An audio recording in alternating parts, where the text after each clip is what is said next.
mine too. You should. You really should, man. It's cool, and it's not as hard as you might think. Like, especially if you have a lot of calls or stuff that you know you can record yourself doing, and it Yeah, could easily be chopped up. yeah, 100%, 100%. Yeah, but where are you located, first of all?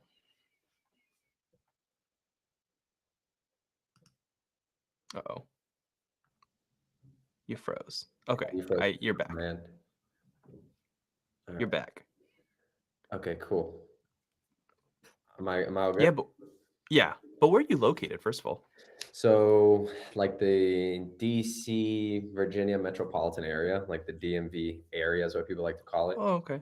Um, Oh, nice. yeah, DC, Maryland, Virginia. It's just because it's all so close within driving distance that it's all combined. But obviously, Virginia is still Virginia. So, Yeah, Northern Virginia, just to let, gotcha. What do you yeah. oh, and you know what I'll do? I'm going to do the option that I think I can control, maybe to pause your upload, so maybe the connection will be better on your end, so it doesn't, like, glitch out as much. Okay. But what are you doing in real estate right now? So, just the past couple months, I've just spent a lot of time joining the Zoom classes, going through the Yeah. 90-day course, finishing all the courses that we have. And I've just gotten to the point where I've, chosen the marketing strategy. I've Nice. just been a little bit stuck, Yeah. just because the partner that I've been trying to work with is my main guy to make offers. Has been trying to switch brokerages, and he's been having some issue with his license.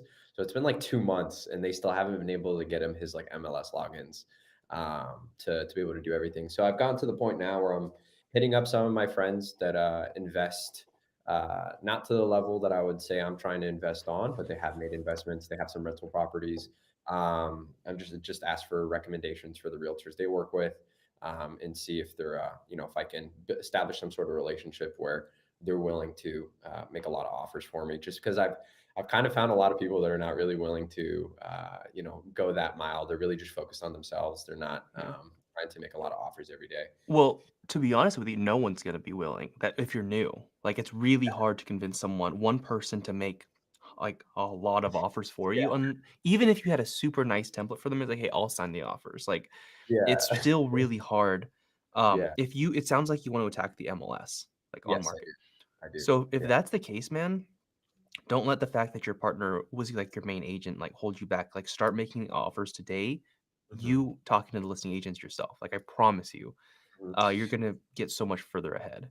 Yeah, I wanted to mention that too. I'm having a lot of resistance on dual representation. I don't know if it's just this area. Hmm, A lot of people don't want to. Like I've wow. probably, I mean, I can't say that I've talked to like 100 people, but let's just say out of the 10 realtors I've hit up because I've found a listing that I'd like to make an offer on, they're like, yeah, I don't dual represent. Um, Whoa. yeah, so that threw me off a little bit. So I was like, maybe having my buddy make a bunch of offers for me would be the better route instead of, Well, that, what but what sample size are you looking at? Like, how many people said that versus how many you reached out to? I've probably reached out to like 40 and I found probably like 2 people that do it, but they're like super busy people. But the 38 or so all Dude, didn't do. don't Whoa. I don't know if it's just this Northern Virginia area. That might be the area because that's not common. Yeah. Oh shit, that's crazy. Yeah, right. Because I asked my buddy just joined Keller Williams. He was with Samsung Properties, and he said when he joined Samsung Properties, like they'll train their people to like not work with investors, or they're like very anti-investor. So I'm not sure if they're like from the brokerages training them to like tell them, hey, we're not cool with dual Hmm. representation, or I'm not sure what's going on there. But I've definitely had some pushback when it comes to that. Yeah, that's I'd be curious what happens when you reach out to the bigger sample size, or maybe just Google do representation in your area and like what are the laws regarding that? Maybe like your area has laws against it or something like that. Maybe I don't possibly. know. I would Yeah. do that first Okay. and before you start reaching out to all these agents again, Hmm. because that's pretty significant. Like that's I've never heard of that. Hmm. But every area is different. So maybe your area is just it's not supposed to be happening. Yeah. And if let's say you did look it up and you're like, "Oh, actually, yeah, it's people say not to do that in this specific area." Mhm. then the realtor that you find to help you out to make your offers, because you do need one in that case, Mhm. um, the goal would try to make it as easy as possible for them. Because, Mhm. like, for them to do the least amount of work, um, or, like, you can just let them, "Hey, like, I just need you to represent me." You don't have to, like, contact all these agents, like, I'll do the reaching out to all the listing agents, I'll be making my verbal offers and just talking to them, but Mhm. all the moments where they say, "Hey, yeah, let's write this up, I think this price could make sense," that's when I Mhm. would need you. And let them know, like, we can come up with an easy system where we can look up an offer and we can have a template to where all I have to do is just change the address, all my terms are the same, just address and price point, and whatever else is changed. So, I Mhm. think if you pitch it that way, they'll be Mhm. so much more receptive versus, "Hey, I need you to make 20 offers a week," like, Yeah. just straight up and talk to all the agents. Yeah. No, my plan was to start making like 10 offers a day. Yeah. Once my buddy's up and running because he's all for it. I mean, he's my age. I've known the guy since like middle school. So he's new to the real estate game, but I just thought, I have someone on my side that's willing to just dish out a bunch of offers for me. Yeah, and then set the expectation with him too of like, "Hey, like, this takes volume." It just like with anything too, if he wants to get listings, like, let him know because if he's newer, I don't know Mhm. his full personality in terms of work. Because in terms of Mhm. like, let's say he starts making offers, maybe he does do well, 10 offers a day, but what happens after 3 months? Like, where's his motivation if there's no deal? Because Yeah. MLS can take a while. Yeah. Um, so Yeah. just the expectation in general. And then also do you should be doing most of the work in terms of reaching out to the agents. Like just Yeah. use him when, hey, I need you. Like I need to write up the offer. Sure. Sure. Yeah, for sure. Yeah. And then besides that, I gotta probably network with more people that are, and it's a little tricky finding people that are willing to bring you deals just because the more experienced guys like know what's going on and they already have their own thing when they do find on the market. They'll either take it themselves or they'll bring it to someone that they already been working with. So yeah, I mean, yeah, it's not like I've been doing it for a long time, but I know that takes time to develop. So yeah, that's for sure the biggest challenge with going with the on market strategy. But I've heard both things on market, off market, like both can take a long time. Yeah, 100%. Yeah, It's just like no matter what strategy you choose, it just takes volume. So maybe your goal right now is a 10 offers a day, but like if you make 10 offers one day and you have extra time, like you're not doing anything else, like that's your focus. That's a 100% your focus. Like make 100, whatever you can do. yeah, Um, yeah, 100%. just really push the limit. And the reason Mhm. why I say that is you're going to be competing against other people that are consistently making 30 offers a day, 25 offers a day, or like more maybe. Um, Mhm. and you got to find a way to compete. Yeah, no, 100%. I think I also need to like talk to someone and game plan how to keep up with Mhm. all these offers too.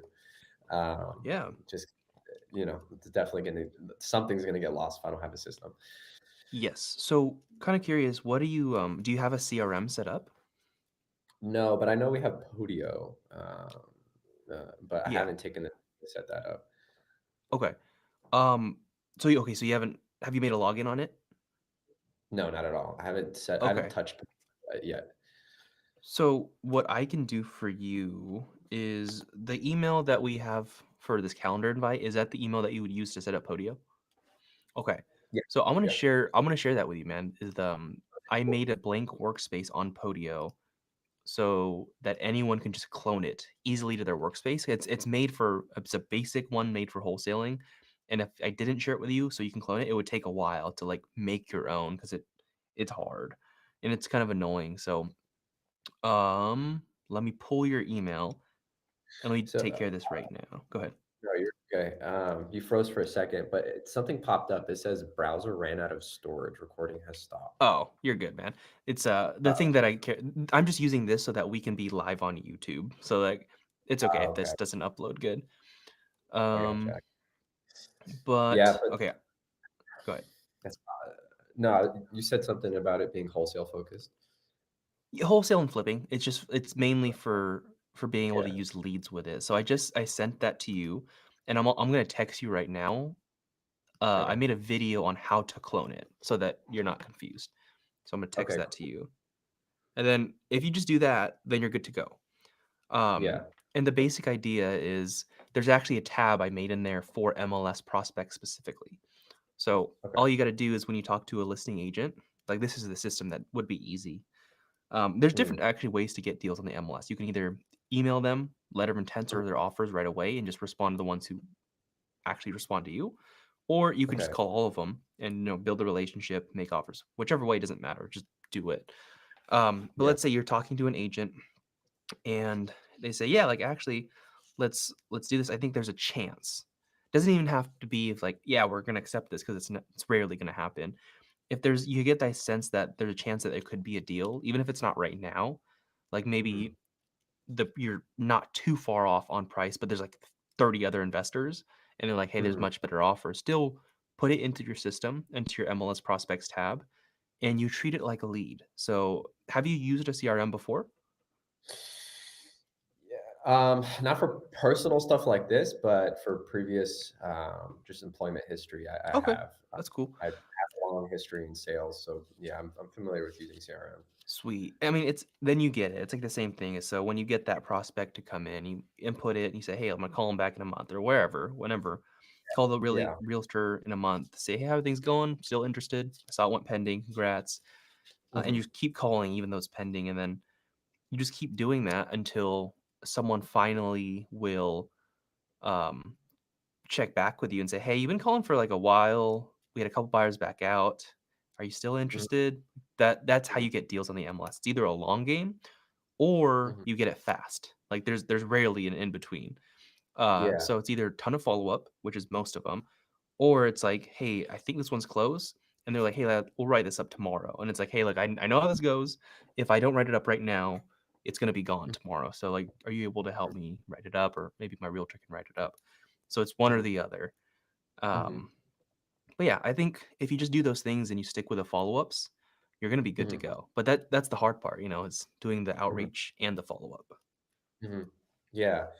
Um, yeah, I don't think I'd have a problem with follow-up. Cool. It's just the whole, the outreach part is probably more difficult for me right now. Like nervous, like it makes you nervous, or I wouldn't say that just because I've been like, uh, I'm comfortable with talking to yeah, people. I've done it for years. But I guess the inexperience does make me a little nervous, just like not knowing what to say or like, "Oh, I'm getting stuck, you know? yeah. Uh, I mean, did you ever get like a script or an idea of what you can say to an agent? um, no, I don't think I looked at an agent specific one, like MLS kinda, if you're making offers on the MLS. Okay, let me MLS script. I think I have something for you. It should help. Wait, what did I call Okay. that? MLS acquisition? One sec. I'll go No, over it you're with okay. you too. So, what was that? Good. Was I No, no, cutting you're out? good. Oh, You're good, you're good. agent training or no intern training, and okay, so we have an initial call script. So I think I can share my screen with you. Just like run through of what you can say if that's the route you're wanting to go. Just calling the agent directly. So I'm gonna Mhm. share my screen with you. Why isn't the tab showing up? Oh, does it have to be? Okay, I can just share my entire screen. So that can you see this? Yeah. Okay.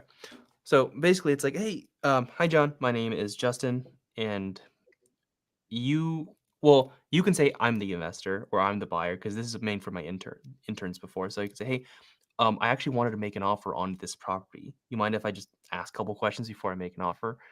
And they'll respond Mhm. however the way they do. You can let them know, hey, by the way, not a realtor. I just well, you're the investor, so hey, I'm not a realtor, so if you I say this, so I say, "If you're open to it, you'd be able to represent me." You probably are gonna say something different, "Hey, I'm not a realtor, I have one already, I'm just the buyer, I wanna do a reach out." Um, Yeah. and then here are the main questions, like, here are the main bullet points that you should be asking. Is 1 super open-ended? Can you tell me about your sellers, why they're planning to sell? Some agents will Mhm. give it to you, some will not. It just doesn't hurt to Mhm. ask because if they do give the reason and you suspect that, "Oh, sounds like they might need to sell fast," that's a good sign. If, Mhm. they give a reason, it's like, I don't know, wanted to move. Everyone has some kind of motivation, but some Mhm. motivations just sound like a lot more urgent. And Mm. then is, hey, are there any other current offers on the property? You just want to know the competition you're going against, if any.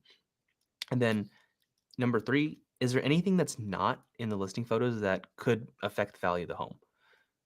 Because that's you ask that because listing photos don't show everything. A lot of times on the listing photos, they'll show just the good parts, and then you come to the house and you're like, "Why is there Yeah, a hole in the wall that was not in the or why is the ground all sloped?" So you definitely wanna yeah, ask that question. It'll just yeah. help you prepare for your rehab cost. And then Mhm. are there any other terms that your sellers might be looking for, like the close of escrow timing or maybe a lease back? Because price isn't the only thing that matters, especially for our kind of sellers, the ones that we're going to be serving. They're going to have some other reason. Maybe they want it sold fast. Maybe they want it sold slow. Like whatever it is. And last thing is just how quickly can the sellers make a decision and maybe respond to an offer, just so you know when to follow up when you make your offer. So like once you do that, it's like, hey, thanks so much for the time. Let me crunch the numbers. I'll reach back out. Um, and that's all it is. And then you can make your offer. You're probably going to get rejected, and then you just keep following up. So like that's all this is. I'll text this to you too. Um, Okay. but did that was Yeah. that like easier to comprehend and understand? It's Yeah, for sure. I think that helps guide the conversation a little bit better. Just yeah, so if I don't, if I don't know what to ask next. yeah. It's uh, simple. yeah, yeah, um, yeah. I mean, I don't think I've had any like too much trouble, but they'll just every time I call the realtor, they'll just be like, "Yeah, yeah, like you said, sometimes they'll tell me, sometimes they don't." Yeah, And then they'll just be like, "Oh, we're viewing all like offers on Tuesday, so just submit it, and then we'll let you know." And I'll yeah. just be like, "Okay." I know. It's like all right, Yeah. whatever. Yeah. And, um, Yeah, sometimes it's like super cut and dry, and then sometimes like I've met some ones that are pretty cool, and they'll be a little more open. yeah. I mean, the Uh, overall but goal whenever oh, I'm sorry. I was gonna say the overall goal when you talk to these realtors though, is you really uh, want to have that rapport with them because they actually have a pretty good influence on the seller's decision. So for example, let's mm, say there are three different offers. One of them is yours. One of them, when they're presenting their offers on Tuesday, like you said, they'll say, I got an offer from this guy. It was 100,000. I don't really know him. He just sent it out of nowhere. I don't know if it's mm, legit. It wasn't written or whatever. And then this guy texted me. It was offered 120, but I haven't heard from him. And then they get to your offer. Like this guy did offer like not the highest, but I've actually had extensive conversation with him. I'm pretty sure he'll close. I know why he's doing it. He wants to flip this house. I think he's our most trustworthy guy or whatever. Like that has a really big impact with the seller. So just whatever you mm, can like build that rapport, especially on the deals that you think would make sense. mm. So like I guess if you're trying to build a rapport with a realtor in a very short conversation, Yeah. like what's kind of like the go-to to help do that? Well, it's asking those professional kinds of questions and then maybe letting them know, hey, here's what I do. I'm flipping. And then also letting them know if they're open to representing you, not dual representation, not in this deal, but like if they find anything else, like you'd Mhm. be able to let them represent you on the deals that they find. Because you don't have to give your buddy everything. It could just be the ones that he helps you make offers on and stuff like that. Are you still Yeah. there? Because you're freezing and like going back and forth. Yeah, no, I am. Okay. I might be Okay. moving a little But you can hear? bit. Perfect. Yeah, I can hear you. I can hear you. You're good. That's all that Uh, matters. yeah, no, for sure. Dude, so I've had this so I went on Bigger Pockets, and they have this section where you can find a realtor in your area. Like, they help you Yeah. find a realtor.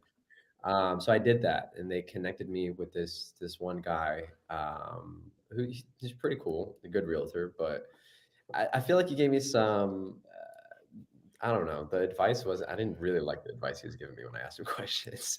I was, because I'm trying to target the MLS, and he kind of just totally turned me around. He was like, "Yeah, no, it's not worth your time. Don't do it. It's too competitive." But talking to our coaches, or people from that teach in the wealthy investor program, go and if I ask them that sort of question, like, you can still find deals. Like, don't listen to that. And he was like, there is really low inventory in this area still. Mm. I think it's still, I think, like a month ago, it was less than a month. I don't know what it is now, left, but Yeah, I kinda get some I don't know, I didn't he kinda just told me, like, "Don't go towards that route," but I'm trying to go towards that route, so it wasn't that helpful, but then he also told me if he found it if he finds a nice deal, he's not the type of realtor that's gonna bring it to me, he's probably gonna, wholesale it himself Yeah, or whatever because it he's an is, investor, yeah. yeah, so I don't know if he was telling me not to stay like, look at the Yeah, MLS because he's like, "I find as deals on the competition. MLS." So he's like, "So He's get like, "It's off." possible." Yeah. Yeah, he's like, "It's possible," and I was like, "Okay, so what do you mean?" I'm like, "What about old listings?" He's like, "Yeah, you can every once in a while." I'm like, "Okay," so I don't know. So I was like, I still have contact with him, but he's not my go-to. Yeah. Just It it's that almost initial like he push. just wanted to push you to do cold calling or texting so that he can get your listings or I don't know, whatever. The vibe I got off of him. He was just like, "Yeah, do off market. That's where you can find crazy big spreads." And I was Well, just like, that "That's is true." true. That is true, yeah. Yeah, I've heard that. I've heard, you can find like a deal with 100 grand on off market. Yeah, because on But market, I found they're a lot slimmer, like, for sure. mhm, Just because there are the realtors involved, they're guiding their sellers, "Hey, like, I think we can just wait it out a little bit, maybe get another offer." So they do yeah. have the realtors there. Yeah, I don't know if I'm right or wrong, but just taking a look at on market, off market, I feel like you can make a lot more or get through or touch a lot more homes on going through the MLS in a short amount of time. Yeah, cool. I Well, don't you know. Do can you you think? can definitely touch more because everyone is Yeah, a motivated seller, but not everyone is our yeah, client. So you'll definitely touch more. yeah. But you can find deals either way. Like I'm doing a lot less of my MLS stuff right now. I'm doing more cold calling the off market stuff right now, just because Really? I'm trying to Okay. wholesale more. Past couple years, Okay. I've been flipping, and last year was rough with these flips. A lot of people felt that the downturn and recession, and so I was like, right now, I'd rather wholesale, and I prefer wholesaling more off the MLS. Like it just makes it Mm-hmm. easier on my life. I So see. that's me, Okay. and I want those big spreads right now. Like that's kind of where I'm at. Yeah, so that makes me, because I in the beginning I was very torn between the two. I was like, should I do off market, on market? I don't know where to go. So I don't have a problem cold calling or talking to people. Mhm. Again, I have it. I guess just to give you a little more background, I started doing automotive sales in like 2018. I did that for a few years, and then I took some finance courses, like almost like certificates, to become a finance manager in the auto industry. And I did it. What you're really doing is you're just selling products to people. You're upselling the car and protection options, and that's how you're making your money. You're selling the interest rate, and you're also selling the products. Mhm. So I I don't have a problem or I guess an experience talking to people and trying to, build that rapport and trying to close a deal, I guess, or Yeah, close them. and because you have that prior experience, it might even be good for you to do that. Like I always tell people, use what you have, and if you have that kind of skill and that experience, where in the grit, where you know what it takes Mhm, now when you cold call and close deals, like that might be a pretty good strategy for you. I'm not gonna lie, man. mhm. Because I've been to that cold route. because cold calling for homes and trying to get people to sell their home, you're not trying to get people, you're asking. It's a lot easier than selling products, in my opinion. It's funny because a Mm, lot of these sellers, I cold called today because I was live on YouTube showing people how to do it, and yeah. a couple sellers were like, "Hello, like, what are you selling?" I'm like, "Oh, I'm actually not selling anything." Like, you want to buy your house? I'm Mm, like, "Oh," like it's easier because yeah. there is better. I don't know. People perceive it a little bit better than you're just trying to sell them Mm. something they don't need. Yeah, I get you. I get you. I can see that. Now, do you ever run into people that are like, "Oh, well, let me go figure out." I mean, they might not tell it to you, but behind the scenes, they'll go see what they could get for their house potentially, and then they'll be like, they'll come back to you and to be like, "No, you're lowballing me. I know I can get more for it." Just spoke to a buddy who's a realtor, or just looked at the houses in my neighborhood, whatever it is. When you're going off market, do you ever run into people who kind of try to research if they can get more than what you're offering them, and Oh kind yeah, of of give you that course, pushback? but only if you're only focused on the price. So the part about Mm, sales in this business is and actually mhm, kind of any business, we just dig into the pain. We don't even talk price that much. We do try to get it from them first. So like, hey, like what are you hoping for? Or hey, can you share me mhm, round numbers what you're hoping for? Off the record, can you mm, share me what you want? Like there's a bunch of different ways to extract price out of them, but that's like mhm, last. So at first it's like, hey, mhm, why would you consider selling in the first place? Or Why would you sell to an Mm, investor like me? Like, sounds like you got a good home. And just stuff like that, just to mm, get an idea of what they're looking for. And as soon as you kind of hear the pain, you just dig into it. You ask more prodding questions like, how long has that been a problem? Or, you want them to feel the emotion because people make decisions off of emotions. If they don't feel mm, anything, they're not going to sell to you at the discount. So mm, the moment in this business you give up your price is the moment they can shop around. So that's why it's mm, definitely the last thing. But yeah, on the cold calls, mm, especially like when they're especially the sellers that ask you right away, well, what can you offer me? It's like, I actually don't know what I can offer yet. I'm just calling to see if you're even interested in selling. And some of them are mm, like, nah, I'm not. So if you gave them a price, all that, like they're not even wanting to sell. They're just trying to get an idea. And we're not here to necessarily help people just give everyone a value on their house. We're trying to buy the houses. So those are just the thoughts in general. mm. Okay. Gotcha. Yeah, that's interesting. Yeah, I guess what originally got me torn and conflicted is just I've heard stories where someone was been trying to do like off market for a while, and then like the second they did MLS, they found deals, and the off market wasn't really working. Mhm. Um, and I'm sure there's vice versa. I'm sure there's people Oh that yeah. tried MLS, couldn't do anything, and then went off market and found deals. Um, but is there anything that'll, I guess, some sort of unit of measurement that'll help me know which one is a little bit of a better way to go? And because I know I can't be focusing on both at the same time, right? I mean, I guess it would depend on your time constraints. Like, what do you do full time? Well, right now, like taking a break from like my regular career just because I just got totally burnt out from it. It was like it's a really gruesome industry where you're working like 60 hours a week. You don't have weekends off. You get like maybe one day off. Um, and you're working long hours, like 12, 13 hours a day. So did it for like 2 years straight. Well, at least the finance side, not the car sales side. And I just got to the point where I was like, dude, I got enough money saved up to sit down for a little bit, and I'm just really burnt out. So I'm try to go full time on this real estate thing and see what I can Yeah. make out of it for the time. Yeah. Well, I So mean, right now if you I got the have all day. If I time, oh, go ahead. Yeah, if I have all day, I was gonna say if I have all day. So if I really wanted to, I could like treat it like a job and set 8 hours out of my day where I'm just focusing on this. Yeah. Um, you know, um, but I guess give me your advice, man. I mean, Okay, here's my thoughts. Because you had that time constraint, if you didn't have the time, if you had like little time, I wouldn't say this. yeah, But because you were taking that yeah, break and you do have the time and you have the skill, I'd probably cold call and probably do it okay, yourself, at least for until you get comfortable. But the reason yeah, why I say that is like you can consistently pull leads pretty quickly is if you're willing to put in the work. Like for me, like I'm doing it myself right now. And so mhm, my hours are what you describe. I'm working 12, 13-hour days right now. A Sunday I started working at 5. Like so like yeah, but you're going to be doing it for yourself. And so it's a choice mhm, between like how bad do you want it? How bad do you need it? Sometimes mhm, things come out of need and necessity too, but I would do the cold yeah, calling. And for okay, example, if I were to call 6 hours, with a triple line dialer, so we're calling 3 people at once. I mhm. probably dial around 400 to 600 numbers every hour. Oh So, wow, yeah, and so in a okay, 6-hour shift, I can contact maybe 150 people, and I pull a certain amount of leads, whether it's 2 leads, whether it's 5 leads, like, whatever. Like, for example, I actually was calling for 2 hours today, 2 and a half, pulled 2 leads out of it, mm, maybe dialed 1,000 or 1,200 people, um, and it's like that, like, they just come. yeah, yeah. So when you're using a triple dialer, what if all three pick up at once?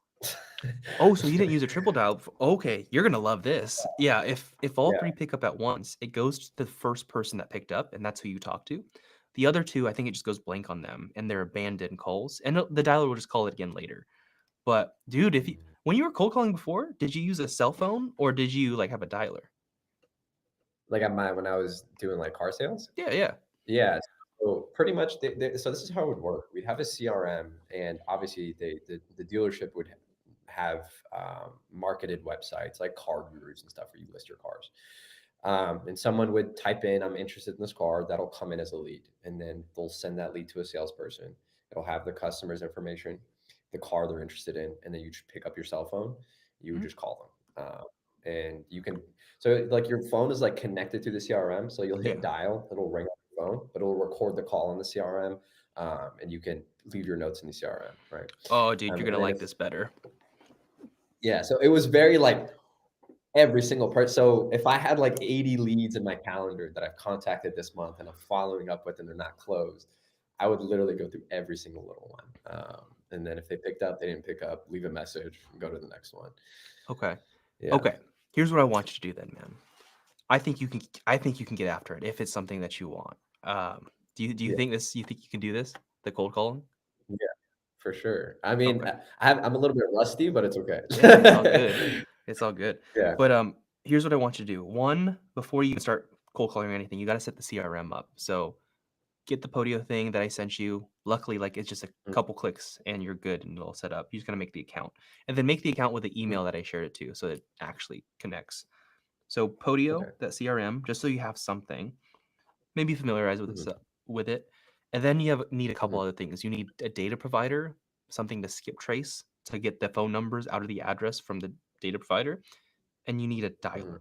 You don't need it, but I say you do need it because it really does help. Um, Okay. so data providers, the different play, and these are like where you get your lists of properties that you want, and you can target anything. Now, when you're starting Okay. out, there are two different ways that you can pull a list. You can go the big shotgun approach and just like have a bunch of records, 20,000, Yeah. 30,000, 50,000, but that costs a lot of money. Or you can try to get niche down. And I'd probably recommend you at the beginning to niche down, maybe save some money, have a Mhm. bunch of overlapping filters. So anything that you think could add distress or a sign of distress, like maybe, oh, there's if you use something like prop stream or batch leads, like you can filter these properties. Say, hey, I want everyone with a lien on the property and all liens. What if they have all utility liens, property tax liens, child support? Like, what if you filter all of them? Same thing. What if they have all Okay. like super high equity? And you can target the type of property that you want to, but, like, add a bunch of criteria, and you might end up with, like, 100 people, 50 people, Mm, and you can attack that mhm. list hard because they might not Yeah. wanna sell, but they have a Yeah. pretty higher chance of actually wanting to sell because of all these problems. Mhm. So it would be getting something like a prop stream, or if you didn't wanna pay for the data, because that's, like, $100 a month, you could get them from a title company for free, but you just have to find a good title rep and you have to ask them, "Hey, can you filter all this stuff?" Now, I don't think they'll filter that great in terms of how many things they'll give you. Like, I don't think they'll filter as many things as you would get if you got something like PropStream. If you wanted something like PropStream that's free, I think there's PropWire. I haven't used it Okay. myself, but I have heard some things about it and people like succeeding with it. So that's a thing. Mhm. So get something like that, and then I think batch, or you can pull something from a list source. I think that's the name of the website as well. Just something to pull data, and it's just up to you. Complete like they're all going to be similar. Now, Sorry, you froze for a second. yeah, yeah. So you cut off after you haven't used prop wire. Okay, so yeah, I haven't used PropWire, but I've heard good things about it and people getting deals from it. And I think it's like a free version of a prop stream, but just not as advanced. Okay. And you can also, oh, were you saying gonna say something? Say one realtor that I mentioned earlier that told me not to go in MLS. He did give me a it was like a link to a like a law firm's list of houses that are going like not in foreclosure yet, but are going into foreclosure. That's something you would like, cold call or, try to tackle because I know there's more, I guess, like different issues that can pop up with foreclosures, like catching them up on their loan and stuff like that. Yeah, I mean, if that's something you wanna go after, I've actually never Mm, targeted them crazy, like, never had much success with them. I've had a lot of success with, like, property tax delinquents, but I guess every city and place will be different. Because yeah. if you attack the foreclosure people, it's just a matter of finding out who actually has the say. Because sometimes it's in the pre-foreclosure where they haven't been foreclosed on yet, and the owner still can sell, or sometimes like Mm, the bank already has control, and you have to find the bank representative, and it can take a really long time. So it's just like mm, that's what you're trying to figure out if you go after mm. those. Gotcha. Yeah, I met someone at a like a real estate like investor little meetup. It was pretty much just trying to educate people on getting into rentals, Mhm. but afterwards I stayed after and spoke to the speakers. So yeah, him and his partner go after pretty much like a lot of pre foreclosures and foreclosures. Gotcha. But I have that contact too, so I guess I can hit him up if I ever do that. Ask questions, just to help me navigate it. But what about? I guess I hear a lot of people that'll go and find a list from the city for houses like the water has been cut off or Mhm. electricity. Those sort of things. Do you do that?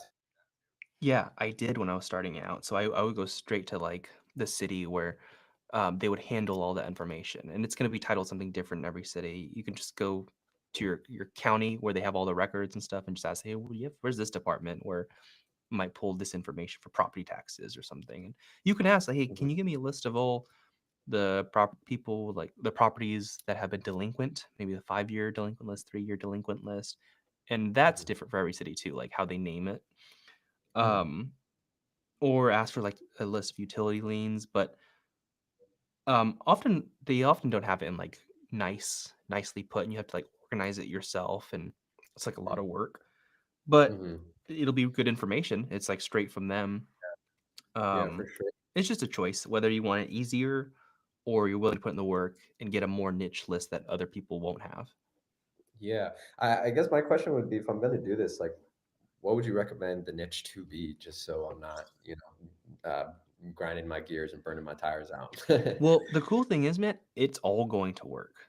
Like, Okay. if you just have a list, and the reason why I say that is right now, I'm calling high equity. Just any person in the city that I want under my property criteria, like the single family and all that stuff, with Mhm, equity. So if they have 50% or more equity, I'm just calling them and I'm still getting great leads from them. So, like, for the last hour or so, I pulled 2 leads calling mhm, for hour, 2 hours, and it's just high equity. Like, you'll get leads from all of them. I would suggest just pull something. It doesn't really matter. Like, I always liked, as far as what went well for me, the property tax delinquent ones, because usually they mhm, had a lot of motivation, especially if you caught them at the time where, for me in my city, I know that if they're tax delinquent for 5 years, so they haven't paid their property taxes or they're missing a payment, it's been 5 years, the tax mhm, collector will come and they'll actually try to take the home. And so if you get them mhm. a little bit before that, they're like really motivated because they're getting all these letters sent to them. They're like, crap, like I don't have the money to pay our property taxes. So those have been good to Yeah, me. But yeah, there's like so many situations. Even if you're calling high equity, you'll talk to a seller yeah. just has to leave. They have to move out of town. They need to sell fast. Different reasons. Mhm. How long have you been doing, cold calling now? Well, it's like 5 years. I started 5 years ago. In Oh, nice. Yeah, and it's been a mixture of all different marketing strategies. Cold call was always a big part of it. Um, Mhm, But now I'm cold calling myself again, which is weird because I haven't cold called in a while. Before I had when I was doing it more, I had 2 VAs doing the cold calling, a lead manager, so it would go from the prospects that the VAs are calling to cold call to the mhm, lead manager. They'd warm up the lead, follow up every single month until they're ready, like warm and ready to close. Then they send to me, and I'd only mhm. talk to those people. So it's actually been kind of fun to cold call again. I'm not gonna lie. Um, Interesting. You've gotten some yeah. good prospects out of it? Okay, nice. For Cool, sure, man. and it's so funny because Yeah, so many of them are like, "Hey, where are you from?" Because I was like, "Oh, like, I'm actually in the city," and they're like, "I always get yeah, these calls from these people from wherever. I don't know where they're getting my number." I'm like, "So you have an advantage if you can speak good English and you're doing the cold yeah, calling for sure." yeah, yeah, Uh, yeah, 100%. okay, the other thing, because I only have a couple more minutes before I do have another student we're chatting with, but Oh, okay. Podio, gather the data, and then you for sure want to get a dialer. Now, a lot of different choices for dialers. Some popular ones are like Mojo, Ready Mode, which is the one I use.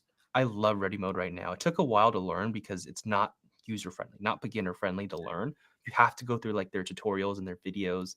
But once you do, it's Okay. really nice. Mojo's cool, very beginner friendly. That was my starter. That's a lot of people's starters for the dialer because it's just user friendly. Like you understand all the buttons. Um, there's Mojo. batch dialer. That's one too, and they're all costs pretty similar, like 100 to 150 bucks a month. Batch dialer, Okay. call tools, and then I like call tools as well. So I mean, you have your choice. You just pick one, as long as they have Okay. the ability to go triple line, which they all should. You said call tools? Call tools, yeah. Call So tools. you Okay. can look them. You can probably just call the sales reps and see which one's the best fit. And Okay. then All right. Podio So for the data data provider, dialer. you said PropStream, title company. So what would I Like ask the title company? you try to find a rep and just ask like, hey, like, are you guys able to share list of certain properties with criteria? Like if I give you the criteria, they'll say no or yes. Mm, And some of them I've noticed even if they've said yes to me, like you keep following up with them, they don't give it. So it really yeah. depends on the title rep. So they might not be Yeah, motivated. they might not give it. Yeah. So, okay. Podio, data, dialer. You need a skip tracer. So, something that'll get the phone numbers for the data that you pull. If you pick something like PropStream, they have their own skip tracing. Now, here's what I found, and here's what a lot of other people have found. There's different price points to skip trace people. There's like 3 cents per skip, so per record, per phone number, 3 cents, Mhm. or 12 cents, even 25 cents. Like I haven't used 25 cents, but from what I've noticed, from 3 cent to 12 cent to 13 cent, they're all kind of the same. Like, yeah, some of them will have differences sometimes, but overall, like people they just mark up the price, but they're all really similar. So like, don't worry about using, oh, I'm trying to save money. I'm gonna use a 3 cent skipper. Like, just try it. Now, a couple ones that Mm. are popular: PropStream, the one if you're pulling data from there; Batch one if you're pulling from there. Um, Kind skip tracing is pretty good, and that's KIND. That's the 3 cent Okay. per skip. Ryan has come up with one for like wealthy investor. I think it's 5 cents a skip, but I'm pretty Mhm. sure they use the same software as Kind. I don't know if I'm supposed to say that, but like, so like, it's the same stuff. Okay. Like they're all the same. But I just got pick one, and there you're good to go. Then it's just like making a lot of you. Okay. calls, and Okay. yeah, Uh, I guess. Well, I have a couple questions. So yeah, I did this when I was in car sales. I'll call for a couple hours in the beginning of the day, just because there's some people that will pick up in the morning, and then I'll do it again in the evening because some yeah, people don't pick up while they're at work. They'll pick up like once they're on their way home or something like that. So do you do anything like that? Like, do you take a break in the middle of the day and you only kind of target certain hours? for sure. Yeah, I mean, it's not that I target. It's actually just that like it just fits into my schedule the way it does. So like, if I'm calling right now, I'm calling from like 8 to 9 in the morning because that's when I'm legally allowed to start is 8 a.m. recipient time, and then you're not supposed to call after 9 p.m. So, did I freeze? Can you hear me? You're frozen. Hmm. Hold up.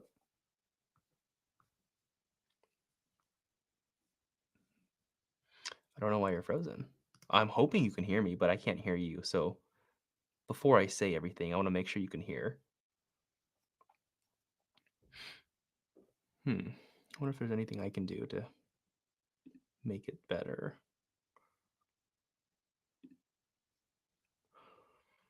Um, is there a chat? Maybe you can chat, message me if you can hear me. I just want to make sure I'm not just saying it and you miss all of it. Uh-oh. Yeah, he had to go, or maybe it wasn't working. What's up, YouTube Live? What's up, chat? Oh, Zasha popped in. What is up, Zash? Aloha. Um, waiting for him to pop back on. We have, do you guys use REI Reply? I don't. A lot of people do. Dig. Yeah, the script for talking with realtors, I can share that. Just copy the link that I share. I think it'll post. We'll see if I can post a link in the chat. All right. Well, I posted it. I don't know if you can click on it. Hopefully you can. Okay, there he is. Oh no, There we go. I just I just connected. Oh, And I was like, dude, this. I'm I'm in like a quiet room. in my apartment building, so the internet for the you're good, apartments. dude. Yeah, I Um, just don't want to say a bunch of stuff and you miss it all. yeah, Yeah, so you said you do. You do that. That's why you Yeah, have but offers. it's not like it's not even on purpose. Like I'll call like 8 to 9 a.m., then I'll call from like 10 to 2 or just 10 to Mhm. 5 depending on my schedule, and then I'd call Mm. usually it's like 6 to 7 is my last when I call cuz I sleep Mhm. earlier. So So yeah, it's if just kind of someone spread out throughout the day. if someone text as well, like, "Hey, I contacted you for this reason. If you're interested, give me a call back," or do you, like, shoot him an O- email? Only if I had a niche list. If I had a niche list and I had like 1,000 people or less of like I know you need to sell, like or do something, figure out your problem, maybe the tax delinquent, then I will. If I'm just calling like a pretty big list, no, we're just calling. Like, but Okay. with my niche So, yeah, list, I'm I'll gonna do go for it. everything. I'll text, email, door knock, like we'll do all of it on the Okay. small list. I guess just so I can I guess, what would you consider, like, uh